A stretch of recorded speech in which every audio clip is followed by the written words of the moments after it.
Okay, ready? Yep. Don, what is one sport you love to play? Racquetball. Easy. Are you on a racquetball league? So before COVID, Yeah.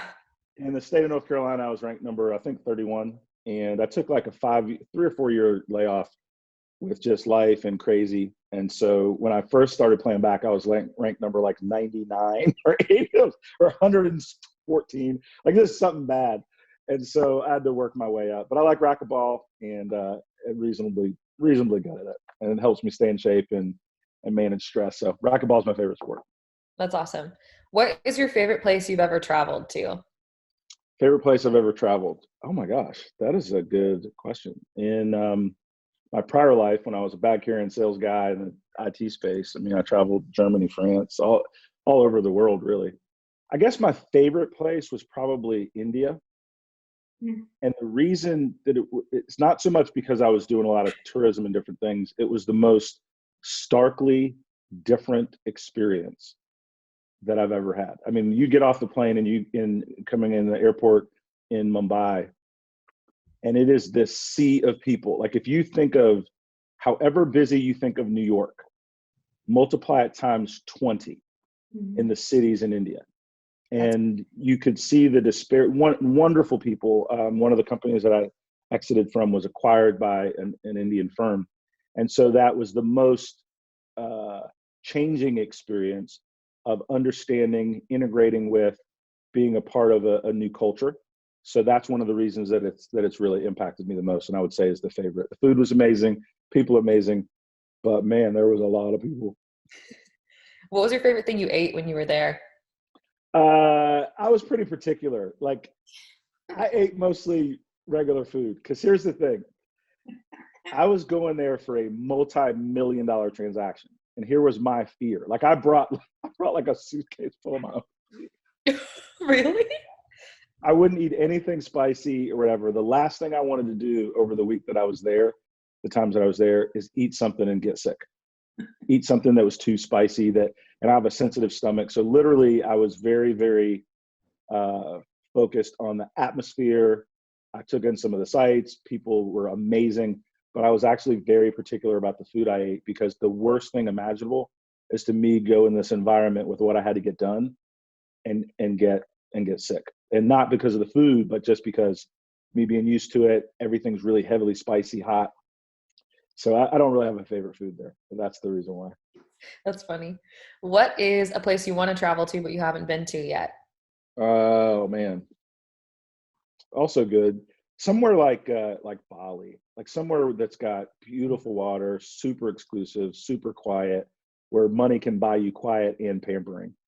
Like and just like you're on the other side of the world that you just can't be gotten to. So probably somewhere like Bali, something with those conditions, right? That Where was you're just cool. kind of off the map, right? Yeah. But like you're treated like royalty, like you're a big shot. Who wouldn't love that? Yeah, who wouldn't love that? Yeah, that doesn't make me unique.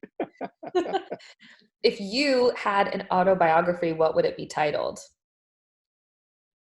So that's the easy one. So I've been in the process of writing and launching one, and the title still sticks with me. I thought about changing it, but really it's underestimated. And people see some of the things that maybe I've accomplished today and don't really know or understand the backstory, don't understand that I've grown companies in different areas that I didn't really know a lot about and had to immerse in it. The fact that I don't have the degree structure that most people in my position would have, right? So started college, didn't finish. And being African American in tech and in marketing and different things, there was a lot of non-traditional paths that moved me to the place where I am today and then what I hope to be in the future. And so I would say underestimated. And I love being the underdog. And I like for people to not understand why I can do what I do and take me lightly. Right. And that's something that, and I like my favorite story of all time in the Bible, but of any story ever written is David and Goliath. It is, I like that construct of being a challenger. I like that construct of having to slay the giant. And that's what's motivational to me. And those are the kind of companies and people that I want to help, people that are challenging the status quo. Yeah. What do you have a nickname? Yeah. All right, I won't pass. I'll be super transparent. So my nickname is Binky. So if you've had kids or family and friends with kids, there's the little Binky pacifiers.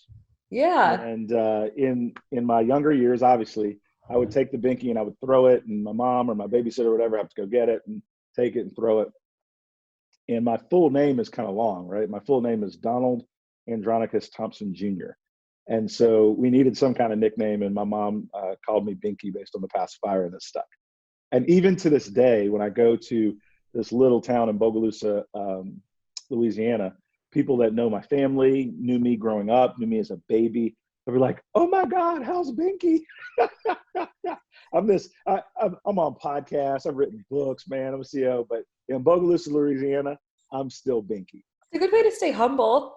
It is an amazing way to stay humble, so it's all That's so good. awesome. What is your favorite candy? Jolly Ranchers. For sure. That was my first business, selling Jolly Ranchers in middle school, getting in trouble with the principal again and again. I think the story changes as I get older, but I think I was making like $50 a week or something like that. But I had a business, and I had like different lockers where I put candy, all different spots of the school. I'd rent lockers for my friends. I had an assistant that would help me keep up with orders, and it was a thing. And until they shut me down and they raided my lockers. You were destined for entrepreneurship. Destined for entrepreneurship. Yeah. Speaking of entrepreneurship, what do you think is your greatest accomplishment so far? Oh my gosh, probably from an personal or professional. Either one, you pick. Personal that I've raised my kids and my family, and everybody's healthy and chasing their dreams. And a lot of times as a father, right, you want to make sure your kids stay away from drugs. You don't want to be a grandparent any earlier, right? You want them to be educated and have the self-esteem really to chase the goals and dreams that they have. And so I would say that's one of them in a personal perspective. From a business perspective, and then I think, I think about my family. One that ranks up there high is that my mom and dad are proud of me. And that's different things for different people, right? But for me, I'm not really concerned with what a lot of people think about me. But my mom, my dad, my granny, that they're proud of what I've done, what I've become, the things that I've aspired to do for other people. That motivates me, and that's something that's a huge accomplishment for me. From a business standpoint, there's a lot of things that have occurred in a business standpoint. I would say, though, one of the biggest accomplishments is there's probably 5 or 6 folks that have worked with me closely over the years that are now CEOs of their own company. And that to me is, and I didn't do it, but that I had a little bit to do with the success of others chasing their goals is something that really means a lot to me. Yeah, that's awesome.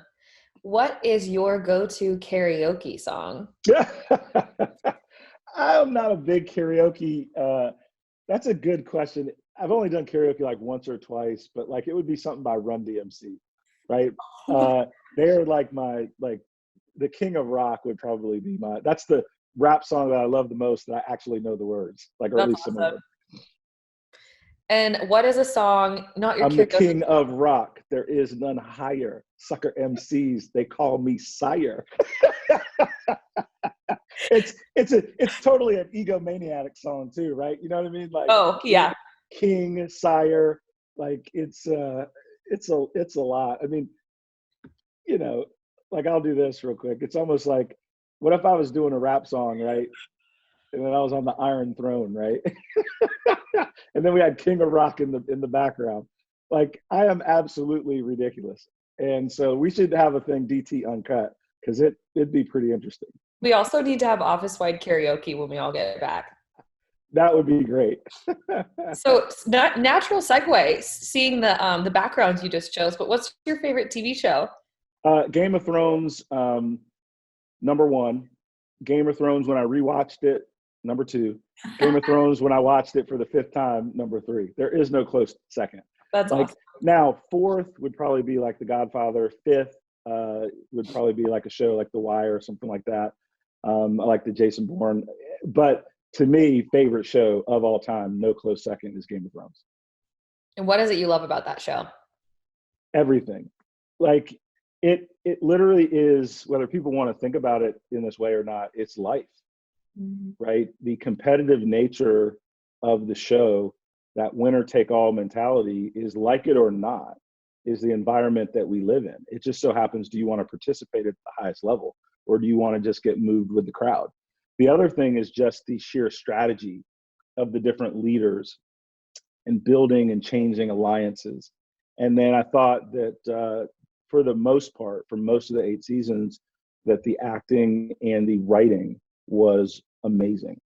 The attachment as a fan that you get to the characters, to really feel a part of it. Like, it was an emotional thing when it ended, right? And I'm not like, I don't really get engaged in shows at that level, but I did with the Game of Thrones. It was a part of my psyche, so to speak, my conversation. It was a part of, this is weird, right? But for the period of time that it was on, it was a part of who I was, because I spent so much time thinking about it, talking about it, watching it. And it was a great distraction as a business leader, to just do something that I really, really enjoyed and just get immersed kind of in this fantasy world. So it was super cool. And it gave you a great Halloween costume idea. Absolutely. Absolutely. So how would you just, if you could describe yourself in 3 words, what 3 words would you choose? Oh, man. In 3 words, I guess the number one I would say competitive learner, and that's 2 words. But if you put them together, they work. And if you have them independent, they work, right? And then dreamer, Yeah.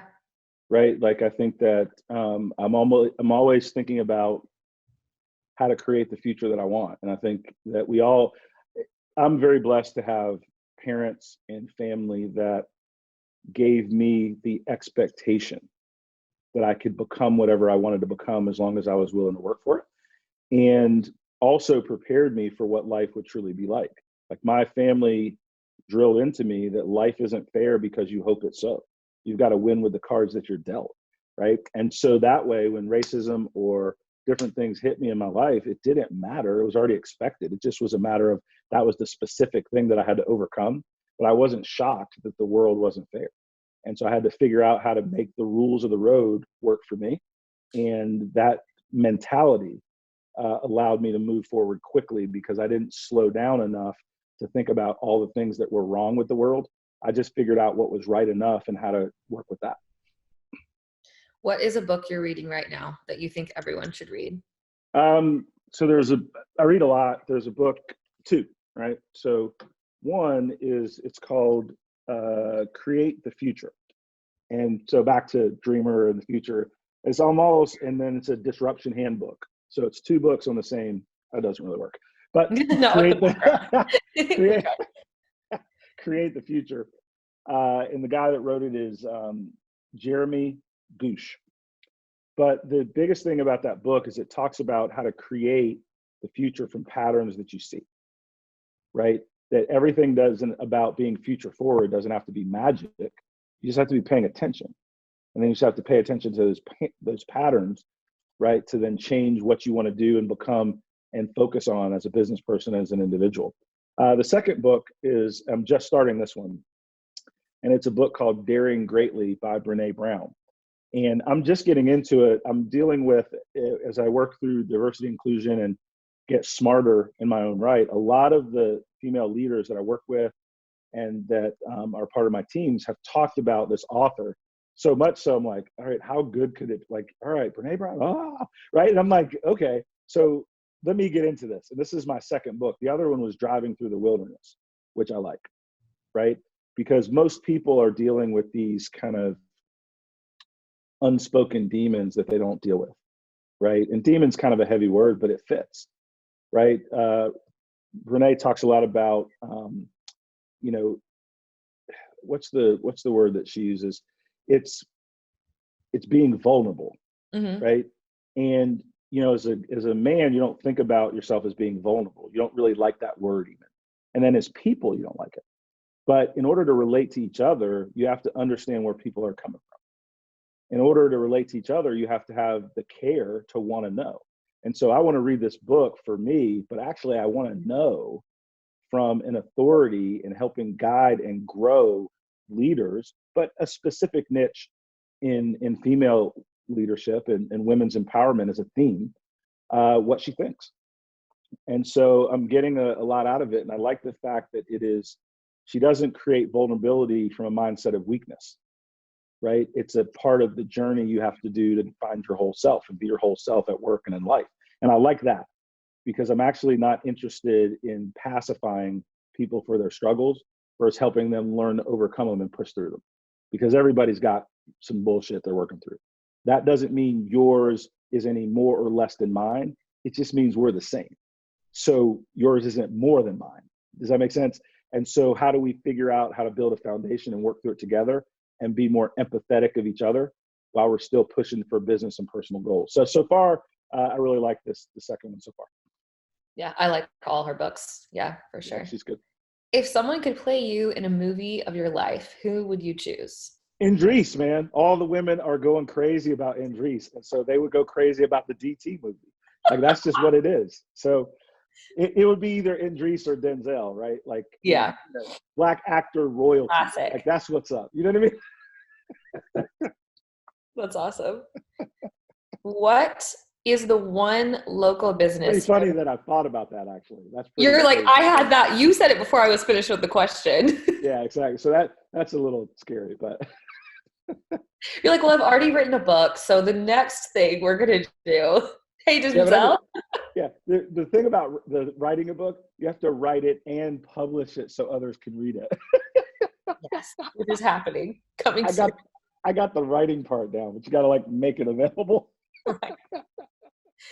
What is the one restaurant or local business in the Raleigh-Durham area that you are excited to go to when quarantine is lifted?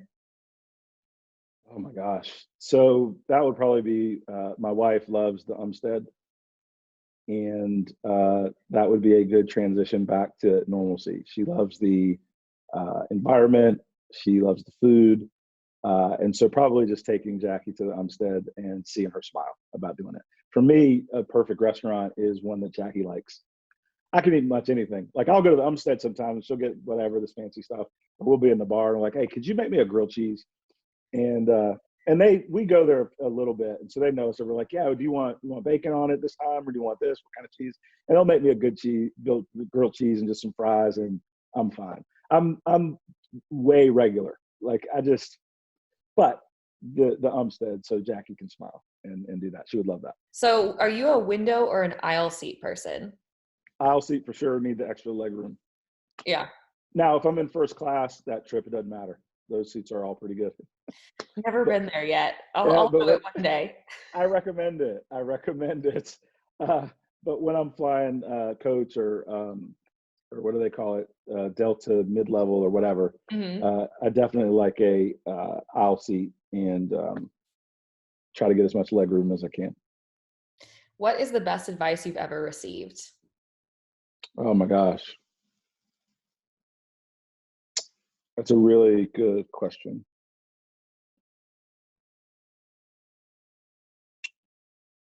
Because I get a lot of advice, right? Like, I talk to a lot of really brilliant people. I would say the best advice is not operate like you have all the answers. Be an amazing seeker of answers from others so that you can be stronger faster, right? I think the best advice is a team can do more than an individual. And I've really developed, I think, the skill to listen and to make sure that I have a network of people that can help me solve problems. So even if in the moment or the meeting, right, I can be authoritative, I have good ideas, but it's usually because I've talked to somebody that's an expert in that space, or more importantly, 4 or 5 people in that space before I go into the meeting. And that's why I have a pretty good track record of thinking clearly, because my data points are really, really powerful. That's really good advice, especially from an agency perspective. We've talked about that in different meetings, getting well-rounded bias, asking for people's opinions, which speaks to diversity of thought as well. That's exactly right. Yeah. Well, that's all the questions we have today. Thanks, Don, for participating in this. Oh, you're welcome. This was super fun, and I appreciate it. We should do Yeah. more of it. Just another way for people to actually get to know you as a person, Yeah, It's fun. there's a lot of layers. I know. Slowly, we'll get there. A lot of layers. So good stuff. Cool. Thanks. All right, guys. Later. Bye.